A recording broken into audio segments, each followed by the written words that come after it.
अंगद और सुनैना की यह अरेंज मैरिज थी। शादी के अगले दिन ही अंगद और सुनैना हनीमून के लिए शिमला निकलने वाले थे। अंगद का चचेरा भाई विशाल भी उनके साथ ही जा रहा था। अंगद बेटा, विशाल भी तुम्हारे साथ ही जा रहा है क्या? हाँ माँ, उसे ऑफिस का कोई जरूरी काम है और बोल रहा था कि उसका भी वही होटल है जो मैंने बुक किया है। तो उसने कहा कि उसे अकेले नहीं जाना पड़ेगा, हमारा साथ हो जाएगा। मैंने कहा कोई नहीं, चल ले। अंगद और सुनैना एयरपोर्ट पहुंच जाते हैं। विशाल पहले से ही एयरपोर्ट पहुंच चुका था। तीनों मिलकर शिमला पहुंचते हैं। सॉरी सुनैना, विशाल साथ में था तो मैं तुमसे ज्यादा देर बात भी नहीं कर पाया। वैसे घबराओ नहीं, मैंने रात के लिए बहुत अच्छे से इंतजाम कर लिया है। हमारी सुहाग रात यादगार रहेगी, सिर्फ तुम और मैं। वैसे तुम नाराज तो नहीं हो ना, विशाल हमारे साथ आया तो? नहीं नहीं, मैं आपसे बिल्कुल भी नाराज नहीं हूँ। और वैसे भी अब तो आप और मैं बिल्कुल अकेले हैं, यहाँ देवर जी नहीं है। एक सेकंड, विशाल का फोन आ रहा है। हाँ विशाल, क्या हुआ? अर्जेंट है क्या? ठीक है, आता हूं। सुनैना, विशाल का अर्जेंट कॉल है, मैं थोड़ी देर में आता हूं। तब तक तुम चेंज कर लो और थोड़ा फ्रेश हो जाओ। हाँ हाँ, कोई बात नहीं, आप मिलकर आ जाओ, तब तक मैं हम दोनों के लिए खाना ऑर्डर कर देती हूँ। अंगद विशाल से मिलने चला जाता है। काफी देर तक अंगद नहीं लौटता। इसी बीच सुनैना थकी हुई थी और वो सो जाती है। अंगद के पास एक और चाबी थी। रात को दरवाजा खुलता है। सुनैना गहरी नींद में थी। तभी वो अंगद से बोली, अंगद जी प्लीज लाइट मत ऑन करना, मुझे बहुत तेज नींद आ रही है। अगर आपने लाइट जलाई तो मेरी नींद खराब हो जाएगी। अरे, आप तो आते से ही चिपकने लग गए, खाना तो खा लेते। क्या कर रहे हो? अरे छोड़ो, लगता है आज आप नहीं मानोगे। सुनैना और अंगद तो इसी मौके की तलाश में थे। अगली सुबह सुनैना की आंख खुलती है तो वो देखती है कि अंगद डाइनिंग टेबल पर बैठा चाय पी रहा है। कल रात आपने कितना तंग किया, देखा आपने मेरी गर्दन पर कितनी बड़ी लव बाइट की है, जिसका निशान महीने भर तक नहीं जाएगा। मुझे तो शर्म सी आ रही है। अरे क्या हुआ? मैं तो मजाक कर रही हूँ। आपको मेरा इस तरह से बात करना अच्छा नहीं लगा क्या? अब नहीं नहीं, ऐसी कोई बात नहीं है।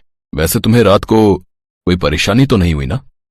नहीं अंगद जी, कल रात को तो मैं जिंदगी भर नहीं भूल सकती। मेरी बेस्ट रात थी कल की रात।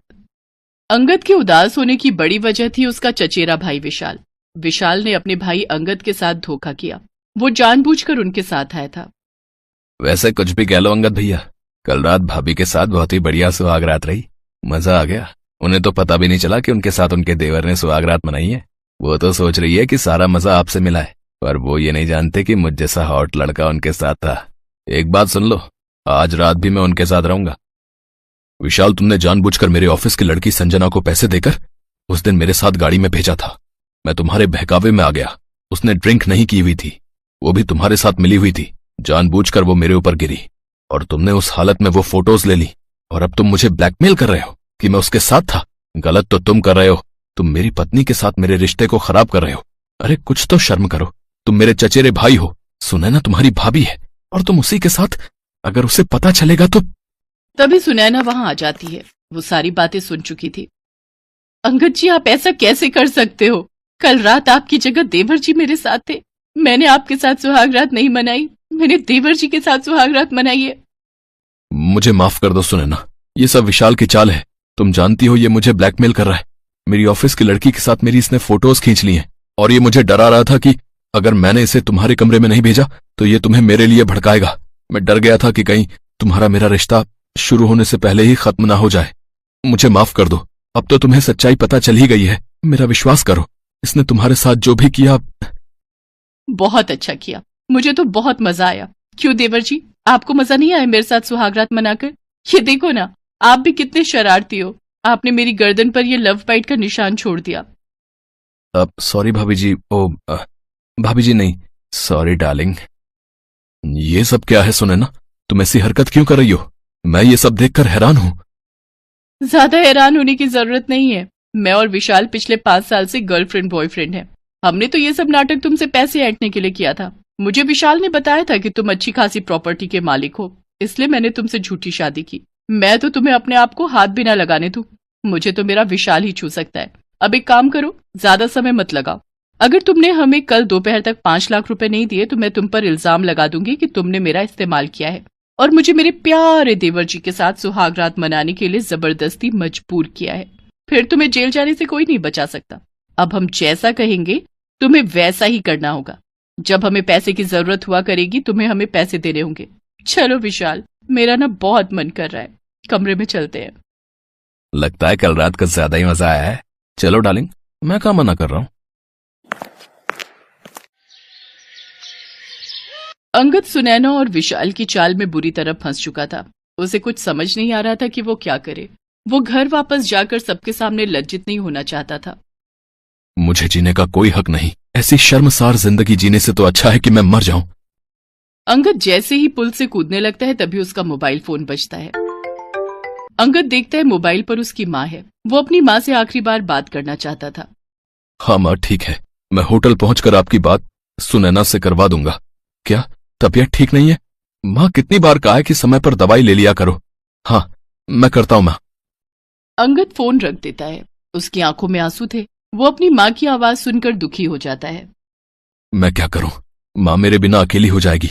मैं ये कदम नहीं उठा सकता। मुझे कुछ समझ में नहीं आ रहा है। माँ, मैं तुम्हें कैसे बताऊं कि मैं कितना परेशान हूं। अंगद सड़क पर रोता हुआ पैदल ही चला जा रहा था। अचानक वो एक लड़की से टकरा जाता है। अंगद, तू और यहाँ शिमला में? सौम्या, तू? हाँ, मैंने तुम्हें बताया था ना, मैं वकील बन गई हूँ। मैं यहाँ प्रैक्टिस के लिए आई हुई हूँ। वैसे तुम्हारा मैसेज पढ़कर मैं शादी में जरूर आती, पर यहाँ छुट्टी नहीं मिल रही थी। सॉरी, मैं शादी में नहीं आ पाई। वैसे अच्छा, मैं समझ गई, तुम हनीमून पर आए हो। पर तुम्हारी वाइफ कहाँ है? तुम अकेले हो? एक सेकेंड, तुम्हारी आंखों में आंसू कैसे? क्या तुम रो रहे थे? अंगद को कुछ नहीं सूझ रहा था। वो फूट फूट कर रोने लगता है। सौम्या अंगद के बचपन की दोस्त थी। सौम्या के कहने पर अंगद उसे सारी बात बता देता है। अंगद, घबराने की कोई बात नहीं है। तुम बिल्कुल भी नहीं डरोगे और तुम उन्हें कोई पैसे नहीं दोगे। मैं तुम्हारे साथ कुछ गलत नहीं होने दूंगी। तुम कल ही सुनैना के खिलाफ तलाक के लिए अर्जी दे दो, बाकी सब मैं संभाल लूंगी। पर सौम्या, विशाल ने भी मेरे साथ गलत किया है। कोई टेंशन नहीं है, दोनों को तुम्हें ब्लैकमेल करने के जुर्म में कड़ी सजा होगी। बस तुम्हें उन दोनों की बातों को इस फोन में रिकॉर्ड करना है। उसके बाद उन्हें सजा से कोई नहीं बचा सकता। अंगद सौम्या के कहे मुताबिक होटल जाता है और विशाल और सुनैना की रिकॉर्डिंग कर लेता है। कान खोलकर सुन लो, मैं तुम दोनों को एक फूटी कौड़ी भी नहीं दूंगा। तुम्हें जो करना है कर लो। विशाल, अब क्या करे? ये तो हम दोनों को एक साथ रहने भी नहीं देगा और पैसे भी नहीं देगा। कहो तो इसके खिलाफ पुलिस में झूठी रिपोर्ट कर दूं? हाँ सुनैना डार्लिंग, ये तो तुम्हें करना ही पड़ेगा ना, वरना हम पैसों के मोहताज हो जाएंगे। ये मुर्गा हमारे हाथ से चला जाएगा तो हम दोनों कैसे एक साथ मजे कर पाएंगे यार। अंगद तो चाहता था कि सुनैना और विशाल आपस में ऐसी बातें करे जो फोन में रिकॉर्ड हो जाए, और उसे सबूत मिल गया। सारे सबूत अब सौम्या के पास थे। उसने पुलिस को भेजकर होटल के कमरे से विशाल और सुनैना को पकड़वा दिया। सुनैना और विशाल को उनके किए की सजा मिल गई।